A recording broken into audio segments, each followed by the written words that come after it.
بسم اللہ الرحمن الرحیم۔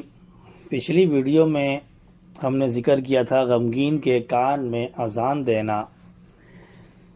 اس بار انشاءاللہ اسی سے متعلق ہے وظیفہ، بد اخلاق کے کان میں اذان دینا اور شیطان کے پریشان کرنے اور ڈرانے کے وقت بھی اذان کہنا۔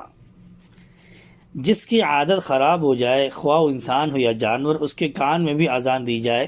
حضرت علی رضی اللہ تعالیٰ عنہ سے روایت ہے، نبی کریم صلی اللہ علیہ وسلم نے ارشاد فرمایا، من ساء خلقه من انسان او دابت فاذنوا فی اذنہ، جو بد اخلاق ہو جائے، خواہ انسان ہو یا چوپائے، اس کے کان میں اذان دو۔ یہ بد اخلاق کا ایک بہترین علاج ہے۔ اکثر لوگ اس سے پریشان ہیں کہ ان کے اخلاق اچھے نہیں ہیں، ٹھیک نہیں ہے، بد اخلاق ہے، لوگوں کے ساتھ اچھا برتاؤ نہیں کرتے۔ تو یہ بہترین علاج جو ہے وہ آپ کے سامنے موجود ہے۔ نبی کریم صلی اللہ علیہ وسلم نے فرمایا کہ بد اخلاق کے کان میں اذان دو، چاہے وہ انسان ہو یا چوپائے ہو۔ انشاءاللہ اس اذان کی برکت سے وہ اس کا جو کردار ہے، جو اس کا جو برا اخلاق ہے، وہ دور ہو جائے گا۔ اگر جانور ہے، غصے والا ہے، بد اخلاق ہے، اس کا بھی بد اخلاق پنا جو ہے وہ دور ہو جائے گا۔ شیطان کے پریشان کرنے اور ڈرانے کے وقت بھی اذان کی جا سکتی ہے، جیسے کہ آپ لوگوں کو معلوم ہے کہ جب اذان دی جاتی تو شیطان گوشت مرتبہ بھاگتا ہے، یعنی شیطان اذان کی آواز سن کے ہی بھاگ جاتا ہے۔ جب شیطان کسی کو پریشان کرے اور ڈرائے، اس وقت بلند آواز سے اذان کہنی چاہیے، کیونکہ شیطان اذان سے بھاگتا ہے۔ حضرت سہیل بن ابی صالح کہتے ہیں کہ میرے والد نے مجھے بنو حارثہ کے پاس بھیجا اور میرے ہمراہ ایک بچہ یا ساتھی تھا۔ دیوار کی طرف سے کسی پکارنے والے نے اس کا نام لے کر آواز دی، اور اس شخص نے جو میرے ہمراہ تھا دیوار کی طرف دیکھا تو اس کو کوئی چیز نظر نہیں آئی۔ پھر میں نے اپنے والد صاحب سے اس کا تذکرہ کیا تو انہوں نے فرمایا، اگر مجھے پتا ہوتا کہ تمہیں یہ بات پیش آئے گی تو میں تم کو نہ بھیجتا، ولیکن اذا سمعت صوتا فنادی بالصلاة فإنی سمعت ابا ہریرہ یحدث عن رسول اللہ صلی اللہ علیہ وسلم انہ قال ان الشیطان اذا نودی بالصلاة ولا وله حصاص۔ جب تم کوئی آواز سنو تو بلند آواز سے اذان کہو، کیونکہ میں نے حضرت ابو ہریرہ رضی اللہ تعالی عنہ کو نبی کریم صلی اللہ علیہ وسلم کی حدیث بیان کرتے ہوئے سنا ہے کہ جب اذان کہی جاتی ہے تو شیطان پیٹ پھیر کر گوشت مارتا ہوا بھاگتا ہے۔ اسی طرح غول بیابانی یعنی بھوتوں کو دیکھ کر بھی اذان کہی جا سکتی ہے۔ اگر کوئی شخص بھوت پریت دیکھے تو اس کو بلند آواز سے اذان کہنی چاہیے۔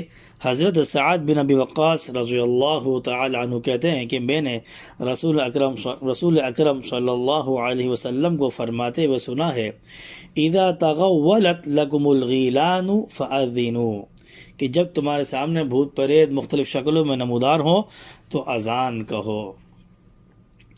اذان کے چند اور مواقع ہیں۔ نمبر 1، آگ لگنے کے وقت۔ نمبر 2، کفار سے جنگ کرنے کے وقت۔ نمبر 3، غصے کے وقت۔ نمبر 4، جب مسافر راستہ بھول جائے۔ نمبر 5، اور جب کسی کو مرگی کا دورہ پڑے۔ لہذا علاج اور عمل کے طور پر ان مواقع میں اذان کہنے میں کوئی حرج نہیں ہے۔ امداد الفتاویٰ میں ہے، ان مواقع میں اذان سنت ہے۔ نمبر 1، فرض نماز کے لیے۔ نمبر 2، بچے کے کان میں وقت ولادت۔ نمبر 3، آگ لگنے کے وقت۔ نمبر 4، جنگ کے کفار کے وقت۔ نمبر 5، مسافر کے پیچھے جب شیاطین ظاہر ہو کر ڈرائیں۔ نمبر 6، غم کے وقت۔ نمبر 7، غضب کے وقت۔ نمبر 8، جب مسافر راستہ بھول جائے۔ نمبر 9، جب کسی کو مرگی آئے۔ نمبر 10، جب کسی آدمی یا جانور کی بدخلقی ظاہر ہو۔ اس کو صاحب رد المختار نے اپنی کتاب میں ذکر کیا ہے، امداد الفتاویٰ جلد نمبر 1 صفحہ نمبر 165۔ تو جی محترم سامعین، جیسے کہ آپ نے اذان کے بارے میں بڑی فضیلت سنی ہے کہ جس کو کوئی بھی قسم کی بیماری ہو، غم میں مبتلا ہے، اس کا کردار اچھا نہیں ہے، بد اخلاق ہے، چاہے وہ جانور ہے یا انسان ہے، یا اگر وہ کسی بھی چیز سے وہ ڈرتا ہے، تو اذان ہی اس کا بہترین حل ہے۔ اس مسئلے کا بہترین حل اذان ہے۔ اور پھر ان مواقع میں 10 ایسے مواقع ہیں جہاں پر یہ اذان کہی جا سکتی ہے۔ تو امید کرتا ہوں آپ کو یہ وظیفہ آپ کو پسند آیا ہوگا، اور چونکہ یہ وظیفہ ہماری بھلائی کے لیے ہے، اور رسول اللہ صلی اللہ علیہ وسلم کے ذریعے سے یہ وظیفے، یا بزرگ کے ذریعے سے یہ وظیفے جو ہم تک پہنچے ہیں، اگر ہم ان پر عمل کر رہے ہیں ایمان و یقین کے ساتھ، انشاءاللہ ضرور ہم مستفید ہوں گے، ضرور ہماری بیماریاں، پریشانیاں اور جتنے بھی غمگین ہیں وہ سب کے سب دور ہو جائیں گے۔ اللہ تبارک و تعالیٰ سے دعا کہ اللہ تبارک و تعالیٰ تمام امت مسلمہ کو مشکل پریشانیوں سے محفوظ فرمائے۔ وآخر دعوانا ان الحمد للہ رب العالمین۔